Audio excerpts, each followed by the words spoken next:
बताइएगा इलेक्शन के हवाले से क्या कहते हैं? बिस्मिल्लाहिर्रहमानिर्रहीम। इलेक्शन अल्लाह ताला की रहमत से, अल्लाह के फजल करम से इस वक्त अवाम का जो शऊर है वो बेदार हो चुका है। उनको एहसास हो चुका है कि 2017 का पाकिस्तान और उसके बाद के जो हालात हैं उसका शिकार हैं हम।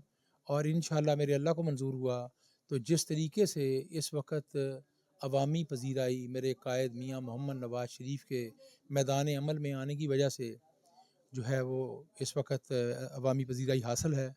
मैं यकीन से कहता हूँ और मुझे उम्मीद है अल्लाह ताला की रहमत से कि 8 तारीख का जो इलेक्शन है वो पाकिस्तान में खुशहाली लाएगा, मियाँ मोहम्मद नवाज शरीफ को वज़ीर-ए-आज़म बनाएगा और अल्लाह के फजल करम से इस मुल्क को दोबारा से तरक्की की मनाजिल की तरफ जो है ना वो डालेगा।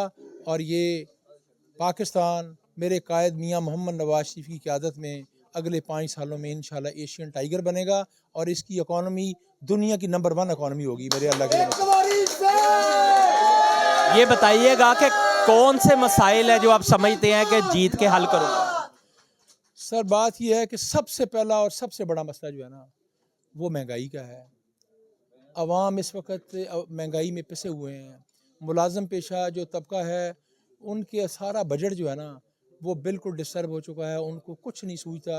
हमारा एक आध दिन में मंशूर आ रहा है, उसमें बहुत सी चीज़ें शामिल हैं और उसमें अवाम को रिलीफ़ का पूरा अल्लाह के फजल करम से पैकेज उसमें शामिल है। उसके ऊपर बहुत मेहनत की गई है और वो जो आम आदमी है उसके मसाइल का भी हल है उसमें मौजूद है।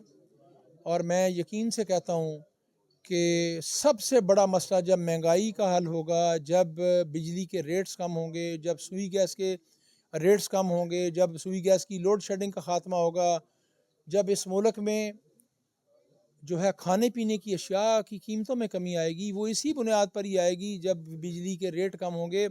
सोलर ट्यूबवेल मेरे कायद का प्लान है कि वो हम ज़मींदारों को फ्री देंगे। 300 यूनिट तक जो बिजली है वो घर घर सोलर पैनल लगेंगे अल्लाह के फजल करम से। मुलाजम पेशा तबका और जो आम आदमी है उसको इलेक्ट्रिक मोटरसाइकिल सब्सिडाइज रेट के ऊपर किस्तों में मिलेगी।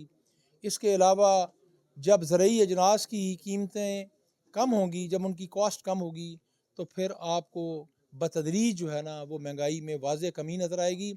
और फिर मैं आपसे एक अर्ज़ करूँ कि कुछ मुकद्दरों की भी बात होती है। मेरा कायद बड़ा नेक नीयत इंसान है और उन्होंने 3 दफ़ा डूबी हुई मईशत को संभाला दिया। लोग तो कहते हैं कि वो चौथी दफ़ा वज़ीर-ए-आज़म बनने जा रहे हैं। मैं यकीन से कहता हूँ कि वो चौथी दफ़ा नहीं बल्कि वो दूसरी दफ़ा वज़ीर-ए-आज़म बन रहे हैं, क्योंकि उनको अवाम ने 5-5 साल के लिए मुंतखब किया। 2.5 साल के बाद उनको निकाल दिया गया। अगर उनका टेन्योर 1 या 2 भी पूरे हो जाते तो आज मुल्क के ये मसाइल ना होते।